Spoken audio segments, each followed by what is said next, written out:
سب کا رخ آخرت کی طرف پھیرو کہ دنیا کے انسانوں اصل زندگی تو آخرت کی ہے، یہ دنیا اصل نہیں ہے۔ ہاں آج ہیں کل نہیں۔ کتنے ہیں جن کا کفن بازار میں پہنچ چکا ہے انہیں پتہ بھی نہیں ہے، وہ مرنے والے بوڑھے نہیں جوان بھی ہیں، بیمار نہیں تندرست بھی ہیں، غریب نہیں امیر بھی ہیں، فارغ نہیں مصروف لوگ بھی مرتے۔ کتنوں کا آخری مہینہ چل رہا ہے، کتنوں کا آخری ہفتہ چل رہا ہے، کتنوں کا آخری دن چل رہا ہے، اگلا جمعہ نہیں ملے گا۔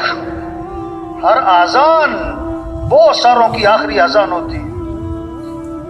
ایک صحابی نے عرض کیا حضور مجھے نصیحت فرمائیں۔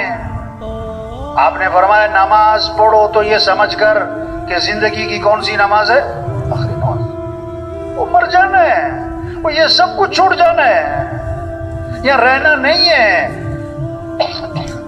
یہ دنیا کھیل تماشا ہے۔ اعلموا انما الحیات الدنیا لعب ولہو۔ کان کھول کے سنو، اللہ فرما رہے ہیں کان کھول کے غور کرو، ہوش کرو، ذرا توجہ کرو۔ یہ دنیا کی زندگی کھیل تماشا ہے۔ وما الحیات الدنیا الا متاع الغرور۔ وہ دنیا دھوکہ ہے، دھوکہ ہے، دھوکہ ہے۔ آج ہنس رہے کل رو رہے، آج کے جوان کل کے بوڑھے، آج اکڑ کے چل رہے کل کمر جھکی پڑی۔ یہ بڑے بڑے افسران ہوتے ہیں نا، ایس پی صاحب، آئی جی صاحب، ڈائریکٹر صاحب اور فلاں صاحب، ان کے دفتروں میں جاؤ نا، ہم گشت کرنے جاتے ہیں نا، تو وہ دفتر میں ایک لگی ہوتی ہے وہ تختی جس پہ ان کے نام لکھے ہوتے ہیں، اس سیٹ پر پہلے کون آیا، پھر کون آیا، پھر کون آیا، کب گیا۔ میں نے اس کا نام رکھا عبرت والی تختی۔ ان سے پوچھو نا بھائی یہ پہلا نام کدھر ہے؟ کہتے وہ تو مر گیا۔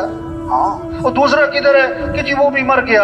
یہ تیسرا کدھر ہے؟ کہتے وہ بھی مرنے والا ہی آج کل، اسی سیٹ میں بیٹھتا تھا، مر گئے۔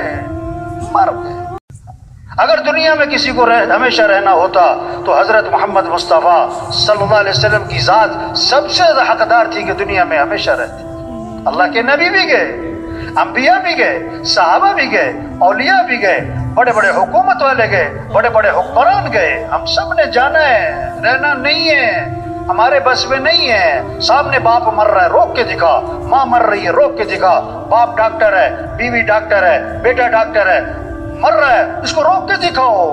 نہیں، بے بس ہے انسان، بے بس ہے۔ آپ صلی اللہ علیہ وسلم کو دفنانے کے بعد صحابہ جب واپس آئے، حضرت فاطمہ رضی اللہ عنہا نے شدت غم میں کہا تم لوگوں کا دل کیسے آمادہ ہوا کہ تم نے اللہ کے نبی پر مٹی ڈال دی۔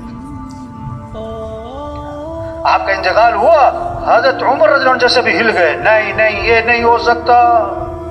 حضرت عثمان رضی اللہ عنہ، حضرت علی رضی اللہ عنہ گم سوم، یہ کیا ہوا؟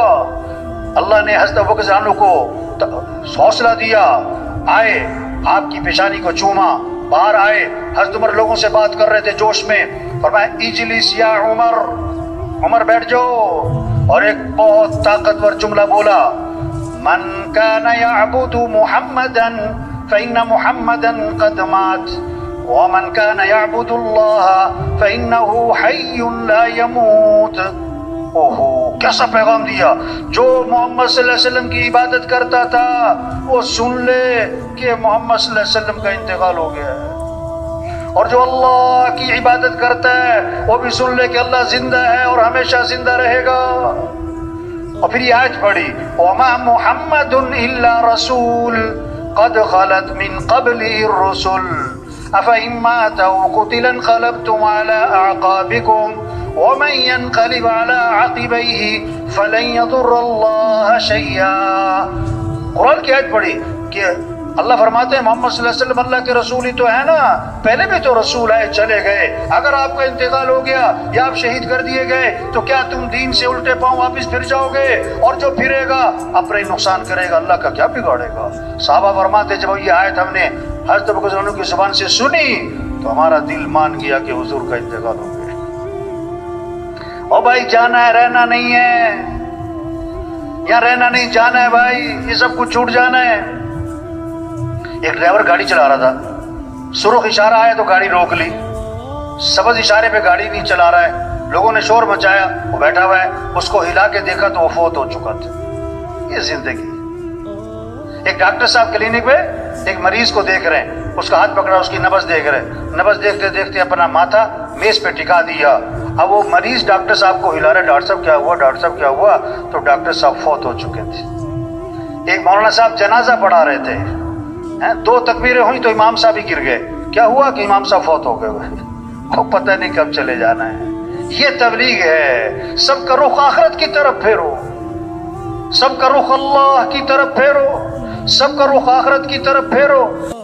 اللہ فرماتے ہیں جو میرے دین سے اعراض کرے گا، جو اللہ کی نافرمانی کرے گا، جو اللہ کو ناراض کرے گا، جو حضرت محمد صلی اللہ علیہ وسلم کو چھوڑے گا، جو دین سے منہ موڑے گا، اللہ فرماتے ہیں ہم اس کی زندگی کو اس پر تنگ کر دیں گے.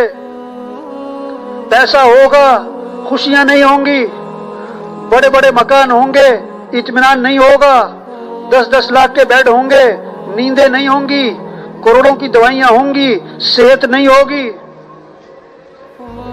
جو اللہ کے دین سے اعراض کرے گا کہ اللہ اس کی زندگی کو اس پر تنگ